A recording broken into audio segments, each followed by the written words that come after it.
नमस्कार, MH news में आपका स्वागत है। मैं हूं विकी जैन। इस वक्त हम मौजूद हैं पालमपुर में और बीजेपी के दिग्गज और वरिष्ठ नेता इस वक्त शांता कुमार जी हमारे साथ मौजूद हैं इनके ताज के सफर में। शांता जी, बहुत बहुत स्वागत है आपका एमएच न्यूज में। शांता जी, शुरुआत हम पूरे हिमाचल में घूम रहे हैं, जनता की नब्ज को टटोलने की भी कोशिश कर रहे हैं और तमाम नेताओं से भी बात कर रहे हैं। लेकिन बीजेपी की अगर बात की जाए, मुद्दे बहुत सारे हैं, मुद्दों के साथ चल रही है बीजेपी, लेकिन जिन खास मुद्दों की बात की जाए वो क्या है आपके? देखिए, सबसे बड़ा मुद्दा तो महंगाई की मार से गरीब की कमर टूटती चली जा रही है। बहुत दुखी हैं लोग और लोगों को ये भी पता लग गया है कि इस महंगाई का सबसे बड़ा कारण भ्रष्टाचार है। तो भ्रष्टाचार और महंगाई ये सबसे बड़ा मुद्दा है। और दिल्ली के भ्रष्टाचार के जो किस्से बार बार लोग सुन रहे हैं, देख रहे हैं, उसके कारण मुझे लगता है कि ये चुनाव प्रदेश की सरकार बनाने का कम, भ्रष्टाचार से देश को बचाने का ज्यादा हो गया। लेकिन शांता जी, यहाँ मैं बीच में रोकना चाहूंगा। अगर भ्रष्टाचार के आरोपों की बात की जाए तो प्रदेश की बीजेपी सरकार पर भी कई भ्रष्टाचार के आरोप हैं, वो भी झेल रही है। और अगर हम थोड़ा सा ब्रॉडर वे में देखें, दिल्ली में देखें, तो अब तो आपके नेतृत्व पर भी आरोप लग रहे हैं। देखिए, आरोप प्रत्यारोप तो सब जगह चल रहे हैं जी। और ये देश का दुर्भाग्य है कि पूरी राजनीति का अवमूल्यन दिख रहा है, जो देश के लिए एक अच्छी बात नहीं है। लेकिन एक बात बड़ी साफ है कि इस भ्रष्टाचार की जननी तो कांग्रेस है। 5 साल दिल्ली में हमारी भी सरकार रही थी। क्या कभी इतने बड़े घपले कभी सामने आए थे? इस बार की इस सरकार के खिलाफ इतने भ्रष्टाचार के मामले सामने आए हैं कि 2-4 आरोप बाकी लोगों पर लगे, इसलिए दोनों को बराबर एक पलड़े पर हरगिज हरगिज नहीं रखा जा सकता।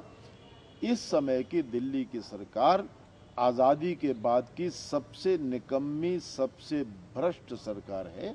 सरकार तो दिखती नहीं, भ्रष्टाचार हर जगह दिखता है और भ्रष्टाचार के कारण महंगाई है, इसलिए लोग दुखी हैं।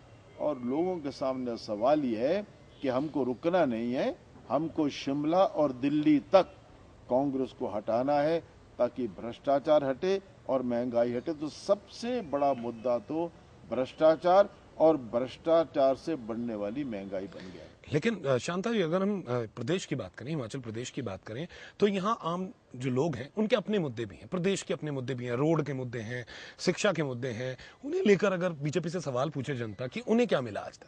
देखिए, उसमें मेरी कहना है कि 5 साल हमारी सरकार है जी। और 5 साल की सरकार के अंदर बहुत अच्छा बढ़िया विकास का काम हुआ। हिमाचल प्रदेश की 5 साल की सरकार ने हर वर्ग के बारे में सोचा, कुछ किया, बहुत अच्छा किया, जिसकी प्रशंसा पूरे भारत में हमारे काम की हुई है। विकास में कहीं पर कोई कमी नहीं होने दी। मैं एक और बात कहता हूँ कि जब से आज़ादी आई, 1966 में हिमाचल बना, तो हमारी पार्टी ने हिमाचल प्रदेश को विकास भी दिया है, सम्मान भी दिया है। एक सबसे बड़ी बात, हिमाचल के स्वाभिमान की रक्षा भी की है। 1966 में हिमाचल बना, हम पंजाब से कांगड़ा के लोग हिमाचल में आए। देश की संसद ने कानून बनाया कि पंजाब की सांझी संपत्ति में हिमाचल को ये मिलेगा, ये मिलेगा, ये मिलेगा। कांग्रेस की सरकार उस समय थी। कांग्रेस की सरकार ने अपना हिस्सा लिया नहीं, मांगा नहीं। भारतवर्ष में इस प्रकार के अन्याय किसी प्रदेश के साथ नहीं हुआ कि दिल्ली की संसद ने कानून बनाया, हमको मिला नहीं। 77 में पहली बार मैं मुख्यमंत्री बना, मैंने ये सवाल उठाया और मुझे खुशी है कि मोरारजी देसाई ने सुब्रमण्यम कमेटी बनाई और मेरे आग्रह पर 15 मेगावाट बिजली और ढाक हमको मिलनी शुरू हुई। वही आज तक मिल रही है, एक नया यूनिट नहीं बना। उसके बाद लगातार केवल हमारी पार्टी ने संघर्ष किया। एक ऐतिहासिक हिमाचल अधिकार यात्रा लेकर हम दिल्ली गए। 5000 लोग, पंच प्रधान, एमएलए, एमपी, दिल्ली में हमने धरना दिया। हिमाचल का हक संसद ने पास किया, क्यों नहीं मिल रहा हमको? राष्ट्रपति के यहाँ हमने ज्ञापन दिया और धरने पर बैठे तो अटल बिहारी वाजपेयी दरी पर हमारे साथ बैठे, अडवाणी जी बैठे। मेरा कहने का मतलब कि हमने लंबा संघर्ष किया, आखिर मामला सुप्रीम कोर्ट में गया। जी। अब इंसाफ मिला, बकाए के 4,000 करोड़ रुपए हमको मिलेंगे, 800 करोड़ हर साल मिलेंगे। ये किसने दिलवाया? हमारी पार्टी ने। लेकिन शांता जी, बार बार जैसे आप कह रहे हैं विकास किया, तमाम सुविधाएं दी, लेकिन यहाँ अगर हम आरोपों की बात करें, विपक्ष के आरोपों की बात करें, कांग्रेस के आरोपों की बात करें, वो कहते हैं शिक्षा को व्यापार बना दिया, एक ही क्षेत्र में सारी यूनिवर्सिटियां खोल दी गई। उसके अलावा उनका यह भी कहना है कि 118 की धारा के तहत जिस तरह से जमीनें दी गई हैं, 15 साल तक आप यूनिवर्सिटी चलाइए, 15 साल के बाद आप जो चाहे मर्जी कीजिए। हिमाचल का सौदा किया जा रहा है, सेल फॉर हिमाचल कहा गया कांग्रेस की तरफ से। इन तमाम आरोपों को लेकर क्या कहेंगे? नहीं, मैं इससे पहले जी, जो पॉजिटिव बात है, एक तो मैंने कही कि हिमाचल का स्वाभिमान 4,000 करोड़ रुपए हमने लिया। एक और बात कहना चाहता हूँ, 90 में मेरे मन में विचार आया कि हिमाचल के साधन बढ़ाने के लिए हमें बिजली की परियोजना में रॉयल्टी मिलनी चाहिए। पहली बार जब हमने बात की तो कांग्रेस ने मेरा मजाक उड़ाया कि पानी की रॉयल्टी दुनिया में कहीं नहीं मिलती। बिल्कुल, पानी के मुख्यमंत्री के नाम से भी फेमस रहे आप। पीने का पानी तो हमने दिया, पीने का पानी भी दिया, और पानी से पैदा होने वाली बिजली में हमको रॉयल्टी मिले। तो मेरा ये कहना है, उस समय कांग्रेस की सरकार दिल्ली में थी, मेरी बात मानी गई, लिखित समझौता हुआ कि बिजली की परियोजनाओं में 12% बिजली मुफ्त रॉयल्टी के रूप में मिलेगी। ये सिद्धांत दिल्ली से हमने मनवाया। कांग्रेस सोच भी नहीं सकती थी, हमने सोचा तो कांग्रेस ने हमारा विरोध किया, मजाक उड़ाया। इस साल इस सिद्धांत के मुताबिक हिमाचल प्रदेश को रॉयल्टी का 1624 करोड़ रुपए मिला है।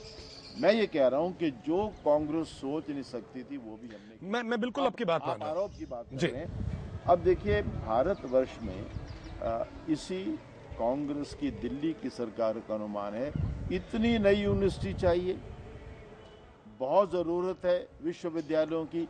तो उस आधार पर भारतवर्ष के बहुत से लोग हिमाचल प्रदेश में आए यूनिवर्सिटी शुरू करने के लिए। उन्होंने यूनिवर्सिटी शुरू की, लेकिन एक ही क्षेत्र में क्या? कुछ यूनिवर्सिटी बहुत अच्छी चल रही। मैं इस बात से सहमत हूँ कि कुछ लोगों ने जमीन खरीदी, ये लगा कि शायद ठीक ढंग से शिक्षा का काम नहीं कर रहे। हमारे कहने पर हिमाचल सरकार ने रेगुलेटरी अथॉरिटी बना दी, अब वो चेक कर रही। जहाँ जहाँ यूनिवर्सिटी के नाम पर ज़मीन लेकर जो लोग ठीक काम नहीं कर रहे, उनसे पूछताछ हो रही है। ठीक कोर्सेज शुरू करें, ठीक कॉलेज बने तो उसको रेगुलेट करने की कोशिश हो रही है। लेकिन हिमाचल प्रदेश के बच्चे दक्षिण में इधर उधर धक्के खाते हुए जाते थे। अब अगर हिमाचल प्रदेश में शिक्षा प्राप्त करने के साधन उनको मिल रहे हैं तो इस बात की प्रशंसा होनी चाहिए। जहां जहां कमी होगी, रेगुलेटरी अथॉरिटी हमने बनाई है, हम उस चीज को निश्चित रूप से चेक करें। बिल्कुल शांता जी, आपकी तरफ से भी बार बार कोट किया गया तमाम नेताओं की तरफ से कि आप ही ने एक बार एक बयान दिया था कि इस बीजेपी में, यानी कि हिमाचल प्रदेश की इस बीजेपी सरकार में सब कुछ ठीक नहीं है। उससे तात्पर्य यानी कि आप खुद ही मानते थे कि कुछ ना कुछ कमियां।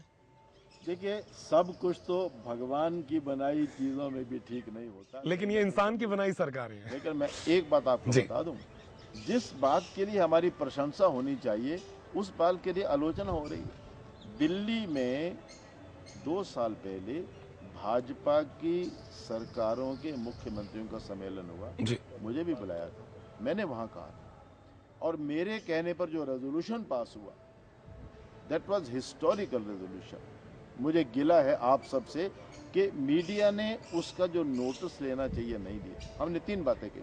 पहली बात कही, भारत में भयंकर भ्रष्टाचार है। दूसरी बात कही, हम इस भ्रष्टाचार के खिलाफ लड़ेंगे। तीसरी बात हमने कही, भ्रष्टाचार के खिलाफ लड़ने से पहले हम सेल्फ इंट्रोस्पेक्शन करें। लेकिन मैं यहाँ शांता जी याद दिलाऊं, मीडिया ने इस चीज को बहुत अच्छे से चलाया। अच्छा चलाया तो खैर मेरे ध्यान में नहीं आया होगा कि हमने कहा कि हम सेल्फ इंट्रोस्पेक्शन करेंगे।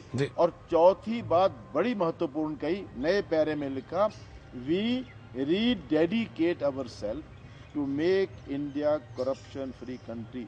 रीडेडिकेट शब्द का प्रयोग जानबूझकर किया। हमको लगा कहीं कहीं हम में कमी आई है, उस कमी को दूर करना चाहिए। तो मैंने अगर हिमाचल सरकार के बारे में कभी ऐसा कहा है तो वो आत्मनिरीक्षण के कारण, सेल्फ इंट्रोस्पेक्शन के कारण हम ये समझते हैं कि हम मनुष्य हैं, हम सरकार चलाते हैं, हम गलती कर सकते हैं। और मनुष्य सबसे बड़ी गलती तब करता है जब